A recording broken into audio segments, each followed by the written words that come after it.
আমাদের শরীরের যে কোনো অঙ্গ, আমার এই হাতের 5টি আঙুল কিংবা আমার নাক, চোখ, যে কোনো অঙ্গে যদি কোনো ক্ষয় হয়, কেটে যায়, তাহলে আমরা দেখি যে একটা সময় এই ক্ষতগুলো শুকিয়ে যায়। তার মানে আমাদের শরীরের যেই কোষগুলো আছে তাদের এমন একটি ক্ষমতা আছে যে তারা সময়ের সাথে সাথে আমাদের শরীরের ক্ষয় পূরণ করতে পারে। এই যে আমাদের বাহ্যিক যে অঙ্গগুলো আছে, আমাদের শরীরের অভ্যন্তরে যেসব বিভিন্ন অঙ্গ প্রত্যঙ্গ আছে, সেখানেও কিন্তু এই ক্ষয়পূরণের সক্ষমতা আছে। শরীরের ভেতরে কিছু কিছু কোষ আছে যারা বিশেষ ক্ষমতা সম্পন্ন। এই কোষগুলোকে বলা হয় স্টেম সেল। আজকে আমরা জানব স্টেম সেলকে কিভাবে আমাদের রোগ চিকিৎসায় ব্যবহার করতে পারি। সুপ্রিয় দর্শক, সকলকে আমন্ত্রণ জানাচ্ছি প্ল্যানেটারি হেলথ একাডেমিয়া সুরক্ষায় প্রতিদিনের আজকের আয়োজনে। আমরা আজকে কথা বলবো বাংলাদেশে স্টেম সেল থেরাপি এর সম্ভাবনা এবং এর ভবিষ্যৎ প্রসঙ্গে। এ বিষয়ে কথা বলার জন্য আমাদের সাথে স্টুডিওতে উপস্থিত হয়েছেন ডাক্তার এস.এম. খালিদ মাহমুদ। তিনি সহযোগী অধ্যাপক, general paediatric surgery and stem cell therapy বিভাগ, বাংলাদেশ শিশু হাসপাতাল ও ইনস্টিটিউট। ডাক্তার খালিদ, স্বাগত জানাচ্ছি আমাদের অনুষ্ঠানে। ধন্যবাদ আপনাকে। আমি খুব সহজে বলার চেষ্টা করেছি যে স্টেম সেল এক ধরনের বিশেষায়িত কোষ। প্রথমেই মনে হয় আপনার কাছ থেকে আমরা একটু জানবো যে আর কিভাবে একটু দর্শকদের জন্য যদি বুঝিয়ে বলেন স্টেম সেল আসলে কি। ধন্যবাদ আপনাকে। আমাদের দেশে স্টেম সেলের যে প্রয়োগ শুরু হয়েছে তখন থেকে কিন্তু আমরা সবাই বলছি স্টেম সেল থেরাপি দিচ্ছি, কিন্তু স্টেম সেলটা যে আসলে কি, এটা আমার মনে হয় অনেকের মধ্যে ব্যাপারটা কিছু কনফিউশন আছে। সো আমরা ঠিক গোড়াতেই যদি যাই, স্টেম সেলটা আসলে আমাদের আপনি জানেন যে পুরুষ এবং মহিলা, ওমেন অ্যান্ড মেন, এই দুইটার থেকে আমরা ওভাম এবং স্পাম দিয়ে একটা জায়গোট হয়। জায়গোটটা হলো সিঙ্গেল সেল স্টেজ, এবং আমরা যদি বলতে পারি স্টেম সেলের আদি মানে আসল stem cell, this is zygote is the main stem cell. So this zygote then starts to cleave itself. That means 2 cell, 4 cell, 8 cell, 16 cell, এভাবে বাড়তে বাড়তে একসময় একটা হিউম্যান বডি তৈরি হয়। সো আমরা যদি ব্যাপারটা এইভাবে লক্ষ্য করি যে সেলটা বাড়তে বাড়তে একটা স্টেজ 16 সেল স্টেজ বলে, যেটাকে মরুলা। এটা হলো best source of stem cell, but এটাকে আমরা বলি totipotent stem cell. What is totipotent? Totipotent stem সেলটা হলো এখান থেকে প্লাসেন্টা, দ্যাট মিন যেটাকে আমরা বলি ফুল বলি, যেটাকে প্লাসেন্টা তৈরি হচ্ছে, এবং পাশাপাশি একটা হিউম্যান এমব্রায়ো, হিউম্যান বডি তৈরি হচ্ছে। এই সেল থেকে 16 সেল থেকেই পরবর্তীতে ক্লিভেজ হতে হতে এবং সেটা সেপারেট হতে থাকে। বাট এই 16 সেল স্টেজ যেটা আছে সেটা কিন্তু রিসার্চারদের সবচেয়ে বেস্ট ফোকাস, বিকজ এখান থেকে huge amount of stem sell পাওয়া যায়। এখানে রিসার্চাররা কিন্তু এটা দিয়ে অনেক কাজ করছে, বাইরের দেশেও কাজ করছে, যেখানে এথিক্যাল ইস্যুস নাই অথবা আছে, তারা পারমিশন নিয়ে, বিভিন্ন গভর্নমেন্টের রেগুলেটরি বোর্ড আছে, সেই পারমিশন নিয়ে তারা মিসক্যারিজ যেটা হয়, অ্যাবর্টেড হয়, সেটা নিয়েই কিন্তু তারা রিসার্চ এখনও করে যাচ্ছে। কিন্তু এখানে অনেক এথিক্যাল ইস্যুস আছে বিধায় আমাদের দেশে কিন্তু এখনও এটা শুরু হয়নি, এই রিসার্চ লেভেলটা আমাদের দেশে শুরু হয়নি। আমরা যদি এরপরে আরেকটু স্টেজ বাড়িয়ে দিই, সো একটা পর্যায়ে যে ডিভাইড হতে হতে হতে হতে 3টা লেয়ার তৈরি হয়। আপনি জানেন ectoderm, endoderm and mesoderm. So এই যে 3টা স্টেজ তৈরি হলো, তারা কিছুটা কমিটেড হয়ে গেল। সেটা হলো যে ওকে, প্লাসেন্টার যে তৈরি হওয়ার যে সেলগুলি সেটা কিন্তু চলে গেছে আগেই, এবং যেটা বাকি আছে সেটা দিয়ে তৈরি হয়েছে 3টা layer, ectoderm, mesoderm and endoderm. Ectoderm থেকে কী আসতেছে? আমাদের বিভিন্ন সেল লাইন, আমাদের শরীরে বিভিন্ন অঙ্গ প্রত্যঙ্গ তৈরি হচ্ছে, তার মধ্যে ধরেন স্কিন, তারপরে সেন্ট্রাল নার্ভাস সিস্টেম, নার্ভ জাতীয় সব কিছু আমার এক্টোডার্ম লেয়ার থেকে আসতেছে। আর মেসোডার্ম থেকে আমাদের বোন, মাসলস, মেসেনকাইমাল, যত টিস্যুজ অ্যান্ড সেলস আছে সব কিছু আসতেছে মেসোডার্মাল লেয়ার থেকে। আরেকটা লেয়ার হলো এন্ডোডার্ম, সেখান থেকে আমাদের যে ইন্টেস্টাইনের বিভিন্ন ধরনের যে লাইনিং এপিথেলিয়ামস আছে, হ্যাঁ, আরও কিছু অর্গানস আছে যেমন লিভার, এরা সবাই এন্ডোডার্ম থেকে আসতেছে। এখন এরা হলো কমিটেড মেন যে এক্টোডার্ম, তারা it will give rise to those organs যেটা দিয়ে সেটার কমিটমেন্ট অলরেডি হয়ে গেছে। এরপরে যদি আমরা আসি, একটা হিউম্যান এমব্রায়ো যখন তৈরি হবে, তখন এখান থেকে যে স্টেম সেলগুলি বিভিন্ন অর্গান এবং বিভিন্ন সিস্টেম তৈরি করছে, এবং এই স্টেম সেলগুলি, আদি কোষগুলি আমাদের বিভিন্ন অর্গান সিস্টেমে থেকে যাচ্ছে। সো এখানে কোন কোন জায়গায় থেকে যাচ্ছে সেটা হলো ফ্যাট সেল, তারপরে peripheral blood, bone marrow, dental pulp, বিভিন্ন জায়গাতে আমাদের হিউজ অ্যামাউন্ট অফ স্টেম সেলগুলো রয়ে গেছে। সো আমাদের শরীর যখন ইনজিউর্ড হয়, আপনি যে প্রথমে শুরুতে বলেছিলেন, যখন ইনজুরি হয় তখন স্টেম সেলগুলি সেই মিনিমাম ইনজুরিগুলি তারা রিপেয়ার করতে থাকে, রিজেনারেশন করতে থাকে, অ্যান্ড টুগেদার উইথ দ্য প্ল্যাটলেটস। এখানে কিন্তু প্ল্যাটলেটের একটা অনেক ভূমিকা আছে, আমি পরে আসছি। হ্যাঁ, stem cell and cell base প্রোডাক্টের মধ্যে প্ল্যাটলেটটাও চলে আসতেছে, এবং এটার ইউজ অনেক বেশি বেড়েছে এখন। সো তারপরে সেই সিস্টেমটা আমাদের যে ইনজুরি হবে, ইনজুরি হলে সেই স্টেম সেলগুলি আমাদের সেই ইনজুরিগুলোকে রিপেয়ার করছে অর্গানগুলোকে। উইথ দিস কনসেপ্ট আমাদের আসলে এই সায়েন্সটা এখন আমরা কনসেপ্টটাকে কাজে লাগিয়ে আমরা আমাদের শরীরের যে স্টেম সেলগুলি বিভিন্ন জায়গায় রয়ে গেছে, সো যখন অর্গান সিস্টেম ফেল করছে to repair its own organ, তখন আমরা যদি এক্সট্রা সাপোর্ট দিতে পারি অর্গানে, তখন দেখা যায় যে তার রিজেনারেশন লেভেলটা অনেক হাই হবে, এবং সেই তার এন্ড স্টেজ যে ফেইলিওর, এটা থেকে সেই অর্গানটা রিলিফ পেতে পারে। আচ্ছা, তাহলে এই জায়গায় মনে হয় প্রশ্ন আসবে যে স্টেম সেল থেরাপি তাহলে কি, থেরাপিউটিক ব্যবহার তাহলে কি? তার আগে আমি একটু দর্শকদেরকে জানিয়ে রাখি, যারা স্ক্রিনে দর্শক একটি নাম্বার দেখতে পাচ্ছেন আপনারা, সেখানে ফোন করে কিন্তু stem cell therapy, stem cell এই বিষয়ে আপনারা চাইলে প্রশ্ন করতে পারেন। আমরা চেষ্টা করব আমাদের যিনি বিশেষজ্ঞ আছেন আমরা মিলে সেই প্রশ্নগুলোর উত্তর দিতে। তাহলে আমি যদি একটু সহজে আবার একটু দর্শকদের জন্য একটু বলে দিই যে আমাদের একদম জন্মের যে শুরু থেকে বাবা এবং মায়ের কাছ থেকে আমরা একটি এগ এবং স্পার্ম এগুলো পেয়ে যে আমাদের জন্ম প্রক্রিয়াটা শুরু হলো, তারপর থেকে এই যে একটি পূর্ণাঙ্গ শরীর তৈরি হয়েছে, আমাদের এই শরীরটাকে সাপোর্ট করার জন্য আসলে কিছু কিছু রিজার্ভ রয়ে গেছে আমাদের শরীরের ভেতরে, সেই স্টেম সেলগুলো আমরা এখন আমাদের চিকিৎসার কাজে ব্যবহার করতে পারি। তাহলে প্রশ্ন হচ্ছে যে কোন কোন জায়গায় এই স্টেম সেল থেরাপি কাজে লাগানো যাচ্ছে? সো স্টেম সেল সব জায়গাতেই আছে, বাট কোথা থেকে আমরা এটা কালেক্ট করতে পারি, this is the main question. So এখানে huge amount of stem cell is residing in the fat cell, adipose tissue, and bone marrow, and together with dental pulp. So dental pulp is very small amount, so we can take it, but without culture we can't use it because the amount is very small. At first we have started with autologous therapy. এখানে allogeneic and autologous both therapy রয়ে গেছে। Autologous থেরাপিটা কি? সেটা হলো যে autologous main আমি যে চিকিৎসাটা করব, যার করব, এবং সেই ব্যক্তির, সেই পার্সনের শরীর থেকে আমরা সেই স্টেম সেলটাকে কালেক্ট করব, করে তাকে আবার সেই রাইট পজিশনে, রাইট অর্গান সিস্টেম যেখানে ফেলিওর প্রবলেম, যেখানে ডিজিজ প্রবলেম আছে, সেখানে আমরা স্টেম সেলটাকে দেওয়ার চেষ্টা করব।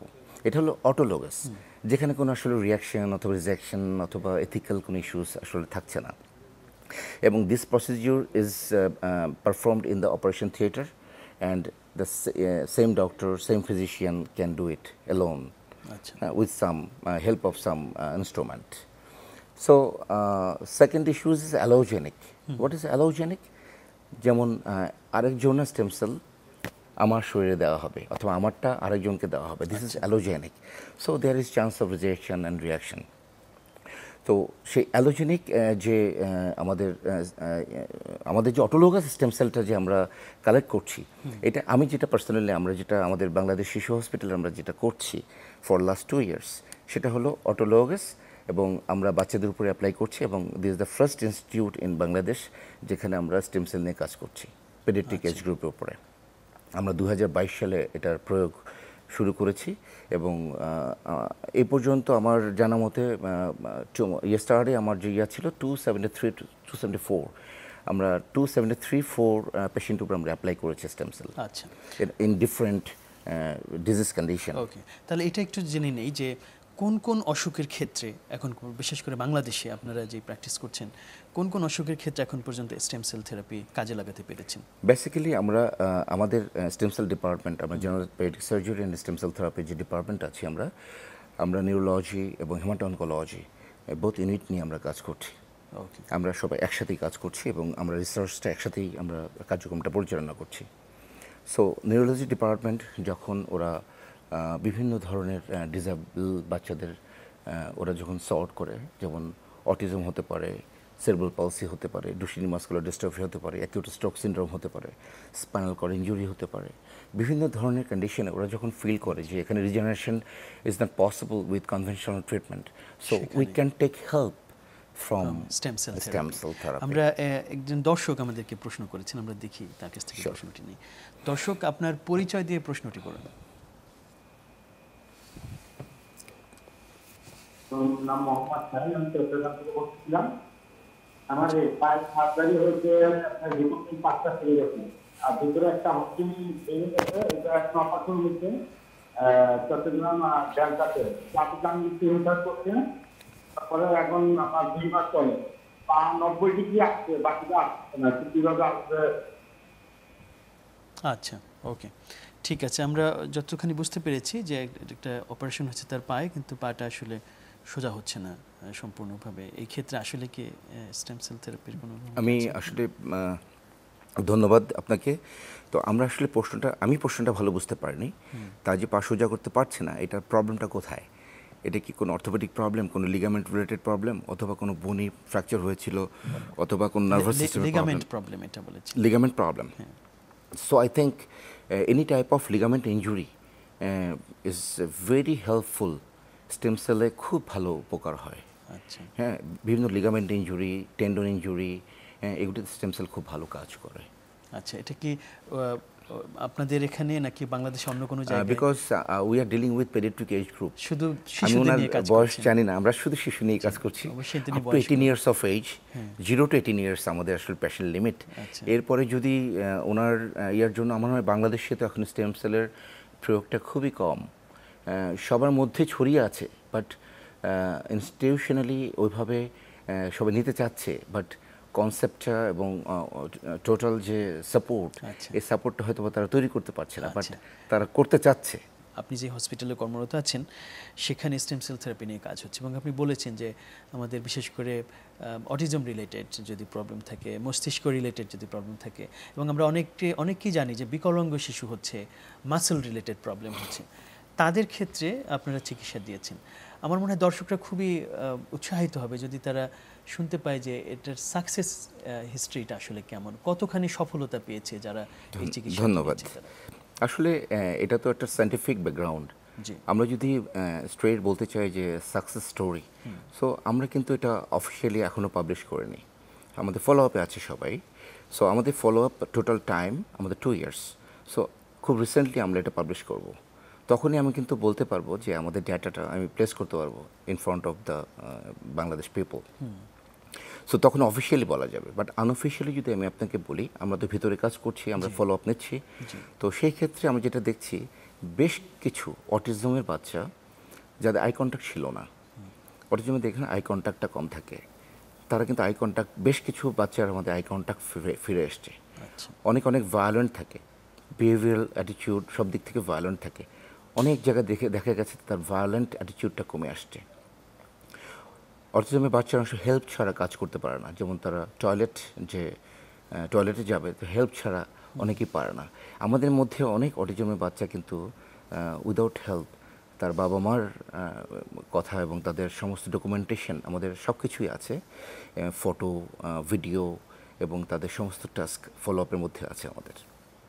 সেখানে কিন্তু উইদাউট এনি সাপোর্ট অনেকেই কিন্তু তারা বাথরুমে গিয়েছে। ইট ডাজন্ট মিন যে একটা বাচ্চার সব পরিবর্তন হয়েছে, এমন কিছু না। ব্যাপারটা এক একজনের এক একভাবে পরিবর্তনটা আমরা দেখতে পাচ্ছি। সো এটা আমরা যখন আরও কাজের পরিমাণ বাড়িয়ে দিব, আমাদের ফলো আপ বাড়িয়ে দিব, আমাদের নলেজ বিল্ডিং ক্যাপাসিটি আরও যখন বাড়বে, তখন আরও ক্লিয়ারলি আমরা বলতে পারবো যে হ্যাঁ, আমাদের এত পার্সেন্টেজ এবং এইভাবে আমাদের এই ডেভেলপমেন্টটা হচ্ছে। সো আমাদের কাছে কিন্তু আসলে বাইরের দেশ থেকেও অনেক পেশেন্ট এসছে, যেমন কানাডা থেকে এসছে, ইউএসএ থেকে এসছে, অস্ট্রেলিয়া থেকে এসছে। তারা স্টেম সেল সম্বন্ধে সবই জানে। ওখানে ওদের কিছু এথিক্যাল ইস্যুস, আমি প্রথমেই বলেছি, ওই এথিক্যাল ইস্যুসটার কারণে কিন্তু ওরা দেখা যায় যে কিছু অনেক ডিলে হয়, লং প্রসিডিউর এবং huge expensive in outside the country. So for that reason they are coming here to take. বাংলাদেশে তখন তারা সহজে এটা নিতে পারছে। আমরা একটা প্রশ্ন নেই, দেখি যে একজন শিশু সংক্রান্ত বোধ একটি প্রশ্ন আছে, তারপর আবার আলোচনা আসবো। দর্শক, আপনার পরিচয় দিয়ে প্রশ্নটি করুন। আসসালামু আলাইকুম। ওয়ালাইকুম সালাম। আমি সাবিনা খানম, ঢাকা মিরপুর 2 থেকে বলছি। আমার বাচ্চার হাত পুড়ে গেছিল 1 বছর 4 মাস আগে। আমার বাচ্চার বর্তমান বয়স এখন 2 বছর 6 মাস। আচ্ছা স্যার ওর যে হাতটা প্লাস্টিক সার্জারি করছে, এখন একটু টান লাগতেছে। আচ্ছা ঠিক আছে, আমরা মনে হয় বুঝতে পেরেছি যে একটা বাচ্চা যেহেতু আপনাদের ডোমেইনের ভেতরেই পড়ে, আপনি সবই শুনেছেন, কি করণীয় আছে সেটা প্রশ্ন। ধন্যবাদ দর্শক আপনাকে। আপনার বাচ্চা এখন যেটা সমস্যা হচ্ছে সেটা হলো তার ফ্লেকশন এক্সটেনশন ডিফর্মিটি হচ্ছে, মানে হাতটা পুরোপুরি সোজা করতে পারছে না। সো এইটা একটা লং প্রসেস দিয়ে কিন্তু বাচ্চাটা ট্রিটমেন্টটা পেয়েছে। একটা বাচ্চা পুরো যাওয়ার পরে কিন্তু তার যে ডেইলি ম্যানেজমেন্ট সেটা নিশ্চয়ই কোনো হসপিটালে অথবা কোনো ডক্টরের আন্ডার হয়েছে। এবং আমাদের স্টেম সেল অ্যান্ড পিআরপি যেটা বলেছিলাম, প্ল্যাটেলেট রিচ প্লাজমা, এটা stem cell and cell base প্রোডাক্টের একটা পার্ট। সো আমরা stem cell and PRP together combine করে যদি আমি বার্নে ইউজ করি, তো এটা কিন্তু হিউজ ভালো রেজাল্ট পাওয়া যায়। তখন দেখা যায় স্কিন গ্রাফটিংয়ের ইয়েটাও কমে আসে, তারপর পেশেন্টের ডিসএবিলিটির পরিমাণটা কমে আসে। বাট এখন যে কন্ডিশনে ও আছে, আমার মনে হয় এটা রেসপেক্টিভ ডক্টর যে ফিজিশিয়ানস ওনাকে দেখছে, হয়তো বা ফিজিওথেরাপি দিয়ে হোক, অথবা সেটা যদি ফেলিওর হয় পরে হয়তো জেট প্লাস্টিক অথবা অন্য কোনো প্লাস্টিক করে এটাকে সোজা করতে হবে। বাট আমার মনে হয় এখানে স্টেম সেলের কোনো রোল নাই এই সময় নাই, ছিল যখন চিকিৎসা প্রাইমারি স্টেজ, রাইট। এটি কিন্তু তাহলে খুব গুরুত্বপূর্ণ একটি প্রশ্নের উদ্রেক করছে। যেমন আমাদের বার্ন ইনস্টিটিউট যেটা আছে, শেখ হাসিনা জাতীয় বার্ন ইনস্টিটিউট এবং প্লাস্টিক সার্জারি ইনস্টিটিউট যেটি, সেখানে কিন্তু প্রতিনিয়ত এরকম রোগী আসছে, শিশুরা আসছে, বয়স্করাও আসছে। আপনাদের এই যে তথ্যটি আপনি বললেন, এটি কি সেখানে ব্যবহার করা হচ্ছে? তারা কি জানে কোলাবোরেশন? শেখ হাসিনা বার্ন প্লাস্টিকের টোটাল সেটআপটাই ওখানে আছে। আচ্ছা, পিআরপি এবং স্টেম সেল তারা ইউজ করছে। আচ্ছা, তাহলে এটি একটি খুবই চমৎকার দিক যে আমাদের এখানে একদম সর্বশেষ যেই নীতিমালা, যেই পদ্ধতি প্রয়োগ করা সম্ভব সেটি কিন্তু ব্যবহার হচ্ছে। দরকার হচ্ছে অন্য জায়গাগুলো যেখানে এই বার্নের বা পুড়ে যাওয়া রোগীদের চিকিৎসা হচ্ছে, সেখানেও যাতে এই একই ধারাবাহিকতা, একই নীতিমালায় চিকিৎসা হয়, সেটি মনে হয় নিশ্চিত করাটা একটা জরুরি বিষয়। তাহলে এই যে প্রশ্নটি আসলো, এ ধরনের জটিলতা হয়তো এড়ানো সহজ হবে। আমি একটু ছোট একটা কথা, এই প্রাসঙ্গিক কথা বলছি। সেটা হলো যে শুধু যে স্টেম সেল আমরা অ্যাপ্লাই করবো এটা না। বার্নে আমাদের এই প্ল্যাটলেট রিচ প্লাজমা, প্ল্যাটলেট, আপনি জানেন প্ল্যাটলেটকে কিন্তু আমাদের শরীরে একটা অনুচক্রিকা, দ্যাট মিন আমাদের একটা ব্লাডের ভিতরে একটা সেল, যেটা আমাদের ওয়ান্ডার মলিকুল হিসেবে পরিচিত। প্ল্যাটলেটটা কিন্তু আমাদের ভিতরে কিন্তু হিউজ অ্যামাউন্ট অফ ওয়ার্ক, তার গ্রোথ, রিপেয়ার, বিভিন্ন ধরনের কাজে তারা থাকে, ডেডিকেটেড থাকে। সো আপনি জানেন যে বার্ন অথবা যে কোনো ইনজুরি একটা কিন্তু এখানে রিজেনারেশন প্রয়োজন।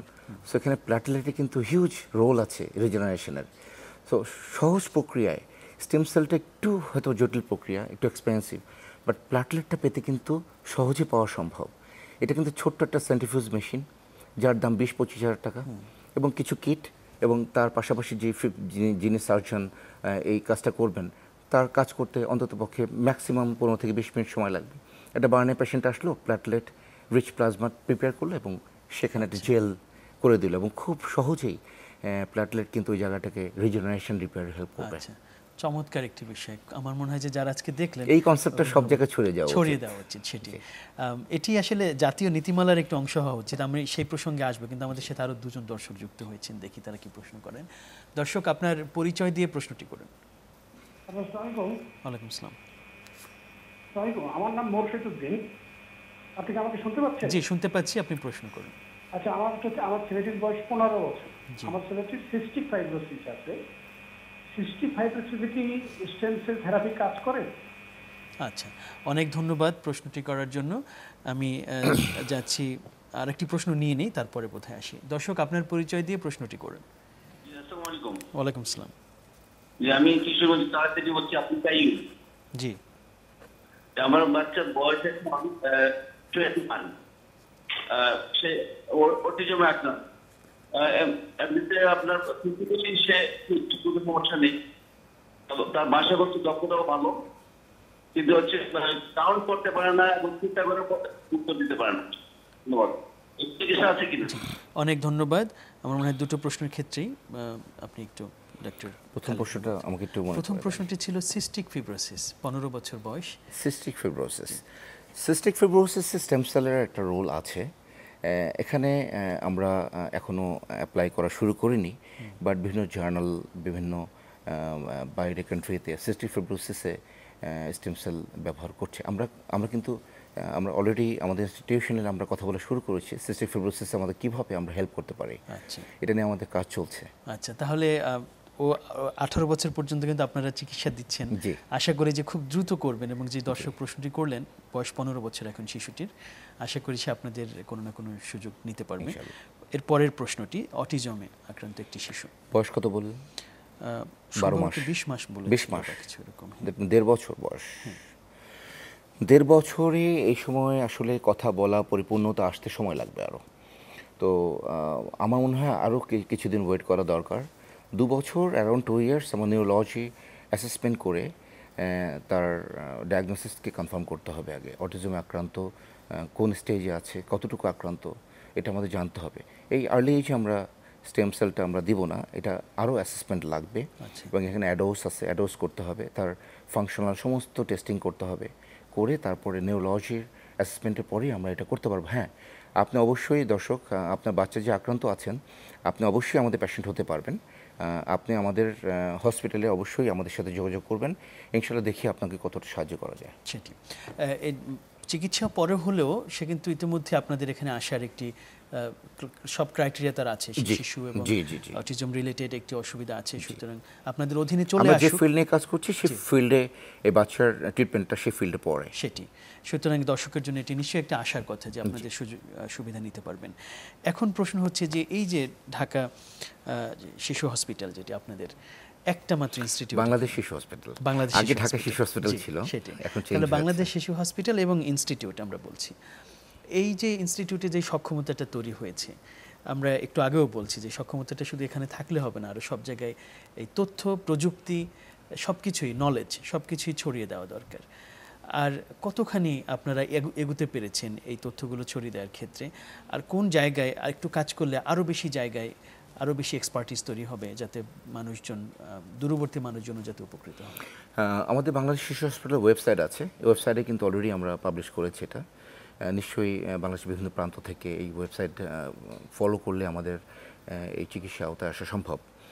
এবং আপনারা তো আছেন, আপনাদের মাধ্যমে আমরা বিভিন্ন জায়গায় বিভিন্ন মানুষের কাছে আমরা পৌঁছতে পারি। তো কিন্তু আমার আরেকটি গুরুত্বপূর্ণ বিষয় হচ্ছে যে অন্যান্য হসপিটালগুলো, অন্যান্য ইনস্টিটিউটগুলোকে কিন্তু আমাদের সক্ষম করতে হবে। সেই জায়গায় আমরা কতখানি এগিয়েছি বা কতখানি পিছিয়ে আছি? আমি যদি একটা ইউনিট হিসেবে ধরি, বাংলাদেশের সব ইনস্টিটিউট কিন্তু একটা ইউনিট। সো এখানে একটা অ্যাডমিনিস্ট্রেশন আছে, এখানে ডক্টরস আছে, এখানে ডেডিকেটেড ডক্টরস আছে, ফিজিশিয়ানস আছে। আমি এই ফিল্ডে, আপনি তো জানেনই যে আমি একজন পেডিয়াট্রিক সার্জন। সো স্টেম সেলের ইউজ আমাদের পেডিয়াট্রিক সার্জারিতে কিন্তু খুব লিমিটেড ছিল, বাট এখন আমি কাজ করতে করতে দেখলাম যে যেখানে রিজেনারেশন প্রবলেম সেখানে আমরা এটা অ্যাপ্লাই করতে পারবো, এবং আমরা সেল বেস যত প্রোডাক্টস আছে সেগুলো আমরা ইউজ করতে পারবো। তো আমার ইনস্টিটিউশনে যে ব্যাপার, সেটা হলো আমাদের ম্যানেজমেন্ট বোর্ডের chairman sir professor Shahidullah sir, আপনারা সবাই তাকে চিনেন, আমাদের পরিচালক doctor Mohammad Jahangir Alam sir. So আমাদের পক্ষ থেকে ডেডিকেশন, নলেজ বিল্ডিং, যে অ্যাটিটিউড, এবং বিভিন্ন দেশে বিদেশে ঘুরে এই জিনিসটাকে অ্যাকোয়ার করা, এবং পাশাপাশি অ্যাডমিনিস্ট্রেশনাল সাপোর্ট, এটাকে একসাথে কম্বাইন করতে পারলে সেই ইনস্টিটিউট আমার মনে হয় বাংলাদেশে হেলথ সেক্টর যেভাবে এগিয়ে যাচ্ছে আরও এগোতে পারবে, আরও এগোবে। এবং এই প্লেসমেন্টটা কিন্তু আসলে গভর্নমেন্টকে আমাদের ইনস্টিটিউট পক্ষ থেকে করতে হবে। আপনিও বলছেন যে হ্যাঁ, এখানে স্টেম সেল থেরাপি দেওয়া যাবে, এই রোগে দেওয়া যাবে, এখানে দেওয়া যাবে না। কিভাবে আপনারা দিচ্ছেন এখন স্টেম সেল থেরাপি, এটা প্রক্রিয়াটা কি বাংলাদেশে? আমরা বাংলাদেশ শিশু হসপিটাল ইনস্টিটিউট আমরা যে কাজটা করছি সেটা হলো অটোলগাস এবং নন কালচার্ড স্টেম সেল। আপনি নন কালচার্ড কথাটা আসলে আমি আরেকটু বুঝিয়ে দিই, যে আমরা স্টেম সেল নিয়ে যেটা ধরেন আমি 10টা স্টেম সেল ওখান থেকে কালেক্ট করলাম, করে আমরা ল্যাবে নিয়ে গেলাম। ল্যাবে বিভিন্ন প্রসেসের মধ্যে আমরা ওটাকে 1 মিলিয়ন 1 বিলিয়ন করলাম। This is called cultured stem cell and this is considered as drug, যেটা নিয়ে ডিজিডিএ কাজ করছে। জি, ওইটার ব্যবহারটা একটু ডিফারেন্ট, ওখানে অনেক এথিক্যাল ইস্যুস থাকতে পারে। আর আমরা যেটা করছি non cultured stem cell, that mean আমরা বোন ম্যারো থেকে হারভেস্ট করছি বোন ম্যারোটা, বোন ম্যারো হারভেস্ট করার পরে ওই অপারেশন থিয়েটারের ভিতরে আমাদের প্রসেস করার যে মেশিন সেটা আছে। সো সেটা আমি নিজের হাতে হারভেস্ট করছি, অথবা আমার সাথে আবার ডক্টর নুসরাত কাজ করছে, ও মাঝে মাঝে করছে, সো আমিও করছি। হারভেস্ট করার পরে আমরা স্পেশাল মেশিনের মাধ্যমে ওখান থেকে আমরা আরবিসি লাইনটাকে সরিয়ে দিচ্ছি, রেড ব্লাড সেল যেটা বলি আমরা। এরপরে যে বাকি অংশটুকু থাকছে তার মধ্যে গ্রোথ ফ্যাক্টরস, তার মধ্যে থাকছে মেসেনকাইমাল স্টেম সেলস, প্ল্যাটলেটস, এবং এরা সবাই গ্রোথ অ্যান্ড রিপেয়ার রিজেনারেশনে ডেডিকেটেড। সো ওখান থেকে আমরা এটা নিয়ে আমরা ঠিক আবার পেশেন্টের কাছে ফিরে যাচ্ছি, গিয়ে পেশেন্টকে আমরা ডিজিজ এরিয়াতে আমরা এটাকে পৌঁছে দিচ্ছি। যেমন আমরা ইন্টারথেকাল ইনজেকশন, দ্যাট মিন স্পাইনাল কর্ডের যে চারপাশে যে পানিটা থাকে, সিএসএফ বলে এটাকে, সেরিব্রাল স্পাইনাল ফ্লুইড, ওখানে আমরা একটা 4 to 5 ml দিচ্ছি, আর ইন্ট্রাভেনাস আমরা বাকিটা দিয়ে দিচ্ছি। সো তখন ওরা তার রেসপেক্টিভ জায়গায় যেয়ে তারা তাদের ওয়ার্ক শুরু করে। এবং পাশাপাশি এটা যে মেসেনকাইমাল স্টেম সেলটা কিন্তু আসলে এটা একটা ডিফারেন্ট টাইপের সেল। ও কি করছে, ও এরিয়াতে যে আপনি জানেন যে mesenchymal stem cell, mesenchyme that mesoderm, কিন্তু আমরা কিন্তু কাজ করাতে চাচ্ছি হলো নার্ভাস সিস্টেমে। এখানে অনেকের কোশ্চেন থাকে যে মেসেনকাইম থেকে তৈরি হওয়া জিনিস কিভাবে নার্ভাস সিস্টেমে যে কাজ করবে। আবার অনেকে ব্যাখ্যা দিচ্ছে এরকম এক্সপ্লেনেশন আমি শুনেছি যে stem cell can replace one dead cell, it's not possible.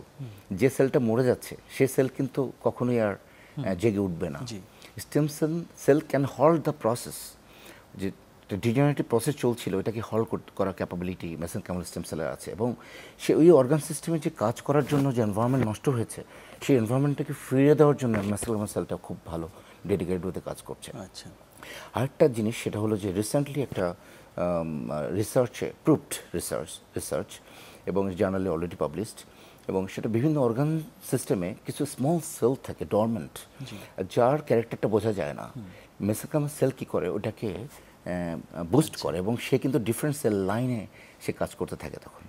ওই যে আমরা প্রথমেই বলেছিলাম যে স্টেম সেলের ক্যাপাসিটি আছে বিভিন্ন ধরনের সেল লাইন তৈরি করার, তখন ওরা ওইভাবে কাজ করে। এটা মাল্টি একটা প্রক্রিয়ার মধ্যে এটা চলছে। তাহলে খুব ছোট করে যদি বলেন যে তাহলে বেশিরভাগ ক্ষেত্রে কি আমরা বোন ম্যারো থেকেই আপনারা মূলত স্টেম সেলগুলো নিচ্ছেন নাকি অন্য organ? Paediatric age group bone marrow is the finest side, because fat cell তো বাচ্চাদের বেশি থাকে না।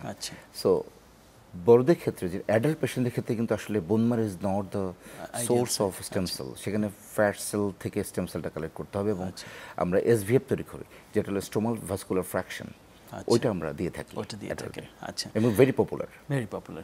অনেক ধন্যবাদ। আমাদের এই যে বেশ কয়েকটা অসুখের কথা বললেন, অটিজমের কথা বললেন, বাচ্চাদের ক্ষেত্রে বলেছেন, আমরা আরেকটা খুব কমন একটি অসুখ আছে, যেমন নিউরোপ্যাথি যেগুলো হয়, যেমন ডায়াবেটিসের ক্ষেত্রে কখনো কখনো হচ্ছে যে আমার রক্ত সঞ্চালন বন্ধ হয়ে যাচ্ছে, এটা হয়তো কালো হয়ে গেছে বা কিছু একটা। ডায়াবেটিসের যে সমস্যাগুলো হয় সেখানেও কি স্টেম সেলের কোনো ভেরি ইম্পর্টেন্ট কোশ্চেন। সেটা হলো যে আপনাকে এই কনসেপ্টটা তো আসলে আমার মনে হয় দর্শকদের কাছে পৌঁছেছে অলরেডি, যে স্টেম সেল হলো রিজেনারেশনে কাজ করছে। So regenerative medicine, regeneration. So stem cell এবং PRP, platelet, both works for regeneration. So এখানে ডায়াবেটিক ফুড বলে, যেটাকে আপনার বার্ডেমে গেলে বেশি দেখতে পাবেন, সে যাদের লিম কেটে ফেলা হচ্ছে, আঙুল কেটে ফেলা হচ্ছে, সেখানে আমি পার্সোনালি একটা পিআরপি বলে, যেটাকে প্ল্যাটলেট রিচ প্লাজমা দিয়ে একটা আঙুলকে কিন্তু আমরা জীবিত করেছি, এবং তাকে অ্যাম্পুটেশন করতে হয়নি, কেটে ফেলতে হয়নি। সো আমার মনে হয় যে ডায়াবেটিক ফুটে একটা হিউজ ওয়ার্ক, এবং একটা মানুষের অঙ্গহানি হওয়াটা থেকে আমার মনে হয় এটা দিয়ে ট্রাই করাটা বেটার আর কি। যদি কোনো কারণে তার ওইটা ভায়াবল হয়ে যায়, এবং হ্যাঁ ওকে ফাইন, আগের পা ফেরত পেলো না, কিন্তু তার মিনিমাম ফাংশনের জন্য যে অংশটুকু রয়ে গেল, যেটা অ্যাম্পুটেশনের জন্য সিদ্ধান্ত হয়েছিল, সেটা প্রিভেনশন পসিবল আমার মনে হয়। এটা নিয়ে হয়তো আরও কাজ করার সুযোগ থাকতে পারে। আমরা প্রায় শেষের দিকে, আমরা বুঝতে পারছি যে অমিত সম্ভাবনা আছে এই যে স্টেম সেল থেরাপির, এবং আপনারা যে সক্ষমতা অর্জন করেছেন সেটি বাংলাদেশে আরও ছড়িয়ে দেওয়া দরকার। এখন বাচ্চাদের করছেন, কিন্তু বড়দেরও এই চিকিৎসার আওতায় আনা দরকার, অনেকের আগ্রহ থাকবে। এই বিষয়ে কোনো বিশেষ নীতিমালা আছে কিনা সরকারের, এবং কিভাবে আগাচ্ছে এটি? আসলে স্টেম সেল যখন বাংলাদেশে, আমি একটু হিস্ট্রি বলি, আমাদের স্টেম সেলের যে রিসার্চ ওয়ার্ল্ডে কিন্তু 1960 থেকে চলছে। জি, অনেক পুরাতন অনেক রিসার্চ। পুরাতন বিষয়। জি, এটা হয়তো আলোর মুখ দেখেনি, মানে রিসার্চার রিসার্চ করে যাচ্ছে, বাট সিন্স 2009 এটা কিন্তু অ্যাপ্লিকেশনে চলে গেছে। অ্যানিমেল মডেল আর নাই, animal model plus application, both human অ্যাপ্লিকেশনে চলে আসছে। এখানে আমাদের যদি আমরা এশিয়ান কান্ট্রি হিসেবে আমরা ধরি, ইন্ডিয়া, তারপরে সিঙ্গাপুর, তারপরে কি বলে সাউথ কোরিয়া, ইরান, অনেক এগিয়ে আছে ওরা স্টেম সেলে, এবং তারা কিন্তু অ্যাপ্লিকেশনে চলে গেছে এবং তারা হিউজ ওয়ার্ক করছে এটার উপরে। এখন আমাদের দেশের যে গভর্নমেন্টের যে ডিজিটি আছে, directorate general of drug administration, 2017 সালে একটা নীতিমালা তৈরি করা হয়েছে। কারণ স্টেম সেল আসার পরেই আপনি জানেন যে নতুন কিছু আসলে সব কিছু ব্যবসায়ীরা ব্যবসা শুরু করে দেয়। সো কিডনি প্রতিস্থাপন সম্ভব, কিডনি ট্রান্সপ্লান্টেশন প্রয়োজন নাই, লিভার ট্রান্সপ্লান্টেশন প্রয়োজন নাই, স্টেম সেলই সব ভালো করে দিবে, এই ল্যাঙ্গুয়েজগুলো আসলে সঠিক না, এটা সায়েন্টিফিক না। তো কিছু স্টেজ আছে, যেমন লিভার ট্রান্সপ্লান্ট একজনের লাগবে, অথবা এন্ড স্টেজে চলে গেছে, সিরোসিস কমপ্লিট, তাকে তো স্টেম সেল দিয়ে আমার কোনো বেনিফিট হবে না। তো স্টেম সেল দেওয়ার কিছু স্টেজ আছে, সেই স্টেজগুলিকে ফিজিশিয়ানরা ডিটারমিন করবে। হ্যাঁ, তো এর পরবর্তীতে ডিজিডি একটা নীতিমালা করেছিল, এবং আমরা সেই নীতিমালা যে রেগুলেটরি বোর্ড ছিল, সেই বোর্ডের মধ্যে আমি মেম্বার ছিলাম পার্সোনালি। আমরা এটার উপরে অনেক হার্ডওয়ার্ক করেছি, এবং অনেক স্বনামধন্য অনেক প্রফেসর স্যার এবং আমাদের অনেক কলিগ স্যার ছিলেন, এবং এখানে আমরা সবাই মিলে একটা গাইডলাইন তৈরি করেছিলাম, যেটা ডিজিডি অলরেডি পাবলিশ করেছে। সো এখানে সব কিছুই আছে, নীতিমালায় সবই আছে, কিভাবে এটা ব্যবহার করতে হবে, কিভাবে এটা ইউজ করতে হবে। তো এটা হওয়ার কারণে আমাদের বিভিন্ন যে ইল মোটিভ নিয়ে যারা এগিয়ে আসছিল, তারা এখন আর তার একটা প্রিভেন্টেড হয়েছে, বিকজ এটা ইচ্ছা করলে আমি কালচার করতে পারবো না, আমি একটা ছোট রুমের মধ্যে আমি কালচার করতে পারবো না। এখানে অনেক হিউজ ইনভেস্টমেন্ট করতে হবে, সিজিএমপি ল্যাব লাগবে, বায়োসেফটি এনভায়রনমেন্ট লাগবে, তারপরেই অনেক পারমিশন লাগবে, তারপরেই করতে হবে। অনেক ধন্যবাদ ডক্টর খালিদ মাহমুদ, এত চমৎকার একটি বিষয় নিয়ে আজকে আমরা কথা বললাম এবং দর্শকরা অনেকে উপকৃত হয়েছে। ধন্যবাদ জানাচ্ছি, এবং আবার আপনাকে ধন্যবাদ। আপনাকেও ধন্যবাদ, দর্শকদের ধন্যবাদ, চ্যানেল 24 কে। দর্শক, শেষ করছি সুরক্ষায় প্রতিদিনের আজকের আয়োজন। আমরা কথা বলছিলাম বাংলাদেশে স্টেম সেল চিকিৎসার প্রসঙ্গ নিয়ে।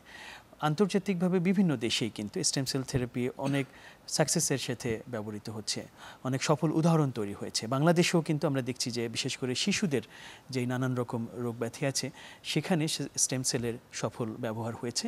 আমাদের চেষ্টা করতে হবে বয়স্কদেরও যাতে এই চিকিৎসার অধীনে আনা যায়, এবং একই সাথে বাংলাদেশে বিভিন্ন ইনস্টিটিউট বা হাসপাতাল যাতে এই বিষয়ে সক্ষমতা অর্জন করে, তাহলেই স্টেম সেলের যে আশীর্বাদ সেটি সকলের কাছে পৌঁছাবে। এই আশাবাদ রেখে আজকের মতো শেষ করছি সুরক্ষায় প্রতিদিন। সকলে ভালো থাকবেন।